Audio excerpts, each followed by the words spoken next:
ሰላም ጤና ይስጥልን። ውድና የተከበራችሁ የሀገሬ ልጆች እንዴት ናችሁ? ደህና ናችሁ ወይ? እኔ ያለሁ እግዚአብሔር ይመስገን። እናንተ እንዴት ናችሁ? ስራ፣ ጤንነት፣ እኔ ጋር ሁሉ መልካም ነው። እንኳን በሰላም መጣችሁ ወደ ከቤቱ ቻናል። እንኳን በሰላም መጣችሁ። አዲሶች ቤተሰቡን ደምሩኝ፣ አበረታቱኝ። ነባሮቹ ደግሞ ነው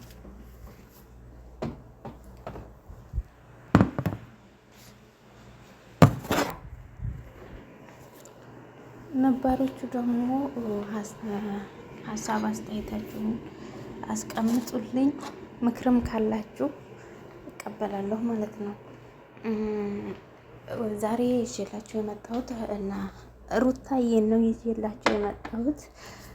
በእርግጥ ሩታ በጣም ጎበዝ ሴት ናት፣ ግን የሆነ በቃ የምር እያሳዘነች ነው። በጣም እያሳዘነች ነው። ለምንድን ነው ብትሉ ትናንትና ሄርሜላና እዩ ነው ማን የሚባል ልጅ እሷ ጋር ሄደው የሰሩት ቪዲዮ ቤትም በጣም ነው የሚያስጠላው። ቤት በጣም እንዴ! ሄርሜላ ተብዬዋ ሴት ልጅ እኮ ሲጀመር ስትወልድ ማለት ነው ድምጿ እንኳ አይሰማም። እንደ ድሮ እናቶቻችን ላይ የምንሰማው የምናየው ነገር ድምጿ ራሱ ከፍ አድርጋ አታወራም። የምትበላው ምግብ ራሱ ተመርጦላት ነው። ስታወራ ራሱ ድምጿን በጣም ቀንሳ ነው። እንዴ እቺ የወለደች ሴት ጋር አራስ ጋር ሄዳ ካልተደባደብኩ እንዴ ከኋላ መጣ አይናውጣ አሉ። ያፈረ ይማታል አለ የሀገሬ ሰው። እንዴ ከደባደብሽ ካሁን በኋላ ዝም አለንም እንዴ? እሷ እኮ የሩታን ቦታ ያዘች። የሆነ ባሏ የተወሰደባት ነው እኮ የምትመስለው። የምር ቤትም ነው የምታስጠላው። እንዴ የሆነ ሴት ለምንድን ነው ሴት ልጅ ግን ምን ላይ እየተናገረች እንደሆነች ስለምን እያወራች እንደሆነች አታውቅም ነው ወይስ ምንድነው? ግራ ያጋባል። እንደው የዘንድሮ ሴቶች እኮ እንደው ሴትነታችንን እንድናፍርበት እያደረጋችሁን ነው እንዴ! አንድ ባለትዳር ወንድ ላይ እንደዚህ መንጠልጠል ምንድን ነው? ከዛም ብዙ ደግሞ እሷ ባሏ እንደተወሰደባት ነው እኮ የምታወራው። እንደው ትናንትና አሁን እቺ ሩታ በጣም በትዕግስት ነው እያወራቻት ያለቻት። እንደውም ሄርሜላ ተብዬዋ ማለት ነው እንደው ጭንቅላት ቢኖራት ኖሮ ሩታ ጥፋተኛ ብትሆን ራሱ እንደዚህ መሆን አልነበረባትም። ምክንያቱም ሩታ አራስ ናት፣ ወር ራሱ አልሞላትም ከወለደች። የልጅ እናት ነች። ስንት ነገርን ስንት ህመሞችን ተቋቁማ ነው እግዚአብሔር ረድቷት ለዚህ ክብር የበቃችው። እንደ ሄርሜላ አብርሽን ብትወደው እራሱ ግን መውደድ የለባትም ነበር። ምክንያቱም ባለትዳር እንደሆነ ታውቃለች፣ የልጅ አባት እንደሆነ ታውቃለች። እንደ ወንድ ታገር ጠፍቷል እንዴ? እንደ ወንድ ታገር ቢጠፋ ራሱ ሰው ላይ እንደዚህ መጣበቅ እኔ እንጃ፣ በጣም ነው የሚደብረው። እና ለሱም ደግሞ መልካም ነገር የሚሆንለት አይደለም።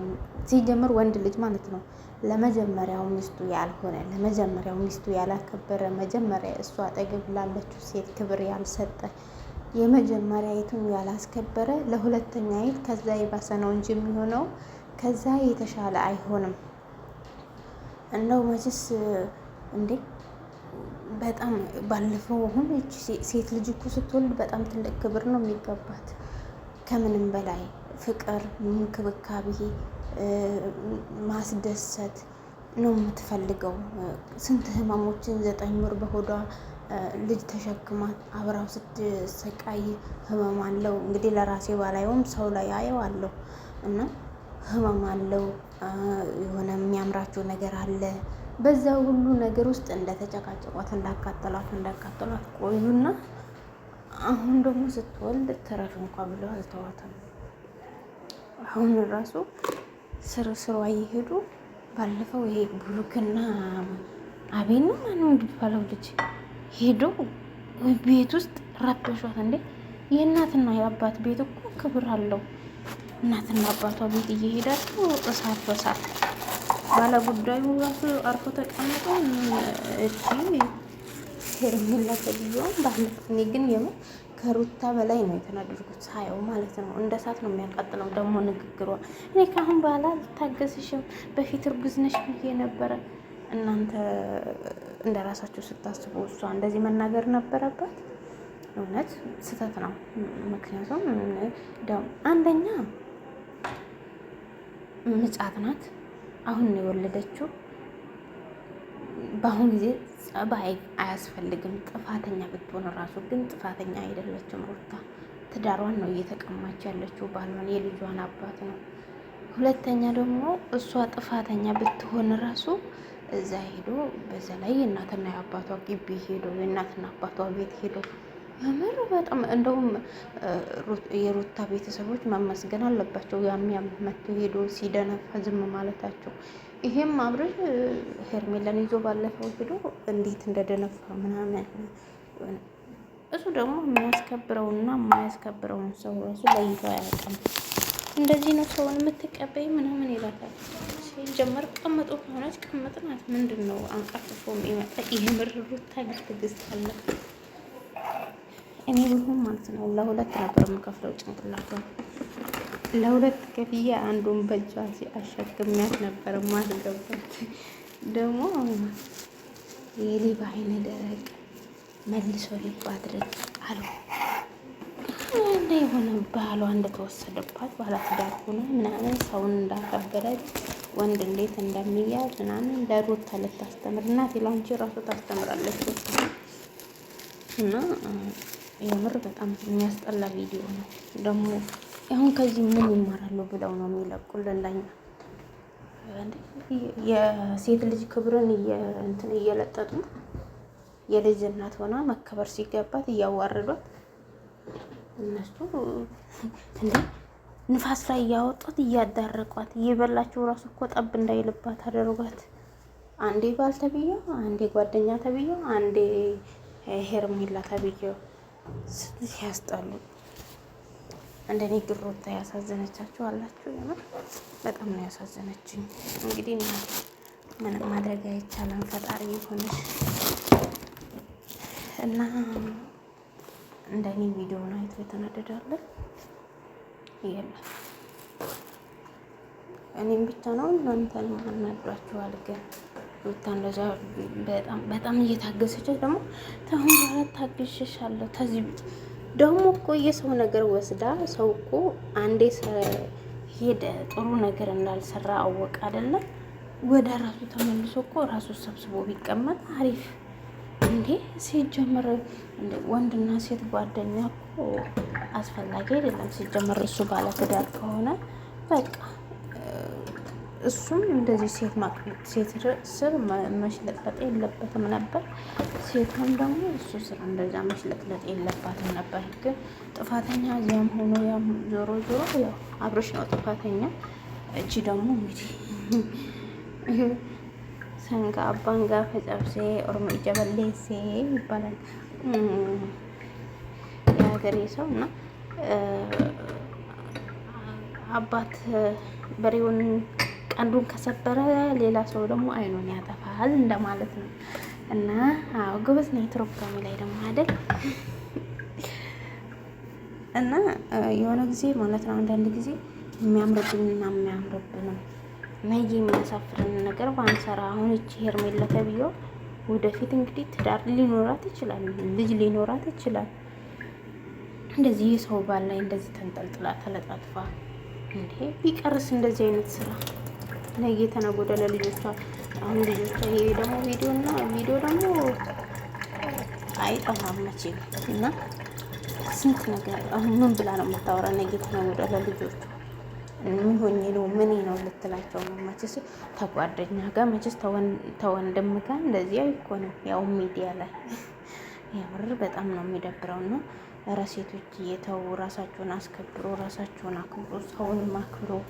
እንዴ ባለትዳር ወንድ ላይ ሄዳ የተንጠለጠለችው እሷ ራሷ፣ የምትሳደበው ደግሞ እሷ ራሷ፣ ተደባዳቢውም ደግሞ እሷ ራሷ። እኔ አታውቂኝም እኔ ምን የምትቀጥል ነው ያልኩኝ። እንዴ በጣም ነው የሚደብረው እንደዚህ አይነት ነገር እና እንደዛ ነው የምላችሁ ውዶቼ። እግዚአብሔር ከእንደዚህ አይነት ውጥንቅጦ ከወጣ ትዳር ይጠብቀን። ባል ሲባል እኔ የምሰማው ሚስቱን የሚያስከብር ቤተሰቦቹን የሚያስከብር አብሶ ልጅ ሲመጣ ደግሞ ወንድ ልጅ እንደውም ስብስብ የሚል ነበር የሚመስለኝ። ይሄ እኮ እንደው እኔ ወጣ ማለቱ ጣፍጦት ይሁን አላውቅም፣ ግን ባሰበት እንዴ! ሴት ልጅ እንደዚህ ወልዳ አንዴ ለራሱ እየሄደ ይጨቃጨቃል፣ አንዴ ደግሞ እሷን ይዞ ይሄዳል። እኔ ባለፈው ራሱ የነዚህ አቤልና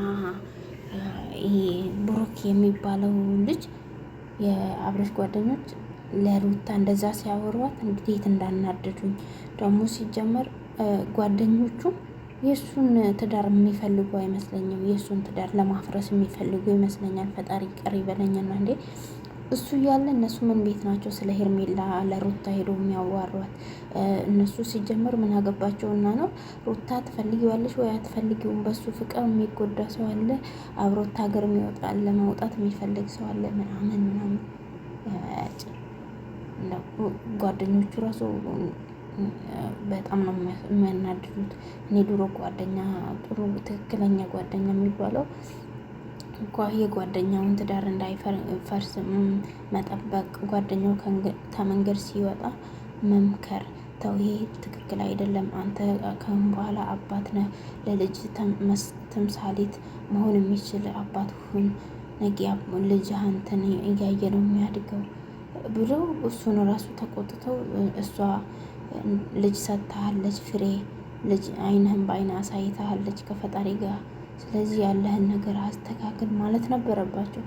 ከዛ በሱ እነሱ እሷ ጋር ሄደው ምናምን የማትፈልጊው ከሆነ እሱ ሊሄድ ነው፣ በቃ አትፈልጊውም፣ በቃ መታረቅ አትፈልጊም፣ ሁሌም እዚህ መጥቶ ሲሄድ ይናደዳል፣ ታናደጅዋለች ምናምን ያስጠላል፣ ይደብራል የእውነት። እና ፈጣሪ ሁላችንም ከእንደዚህ አይነት ጓደኞችን ከእንደዚህ አይነት አይን አውጣ ሴትን ፈጣሪ ይጠብቀን። እና የማንኛውም መልካም ቆይታ ሆነላችሁ። እወዳችኋለሁ። አብራችሁን ስለምትሆኑ ከልብ አመሰግናለሁ። እግዚአብሔር ይጠብቃችሁ። ቤተሰብ ሁኑኝ፣ አበረታቱኝ። እግዚአብሔር ከእናንተ ጋር ይሁን። መልካም ቀን